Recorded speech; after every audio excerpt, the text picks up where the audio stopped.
கோவிலில் வந்து நம்முடைய கனவுல வந்தது அப்படின்னு சொன்னால், கோவில் வந்து நம்ம கனவுல வந்தது, இல்லை நீங்கள் கோவிலுக்கு போகிற மாதிரி கனவு வந்தது அப்படின்னா, வாழ்க்கையில் மிக நல்ல பலன்கள் உங்களுக்காக காத்துட்ருக்கு, உங்களுக்கு வரப்போகுது அப்படின்னு அர்த்தம்.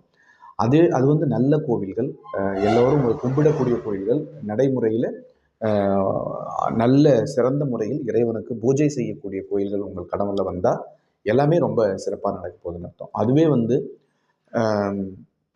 உங்களுடைய கனவுல வந்து பாழடைந்த கோயில்கள், பூஜை செய்யாத கோயில்கள், சிதிலமடைந்த அந்த விக்கிரகங்கள் இதெல்லாம் வந்ததுன்னா ஏதோ கெட்டது நடக்க போகுது அப்படின்றது நம்முடைய அந்த கனவினுடைய பலன். அதே மாதிரி கனவுல நம்ம கோவிலில் அந்த அடிக்கக்கூடிய அந்த ஓசை, மணி ஓசை இருக்கு இல்லைங்களா, அது வந்து ஒரே சீராக உங்களுக்கு கேட்டது அப்படின்னு சொன்னால், கனவுல கோவில் ஓசை, மணி ஓசை வந்து ஒரே சீராக உங்களுக்கு கேட்குது அப்படின்னா, நிச்சயமாக உங்களுடைய சந்ததிகள் நீங்கள் எல்லாருமே ரொம்ப சுபிட்சமாக வாழ போகிறீங்கன்னு அர்த்தம்.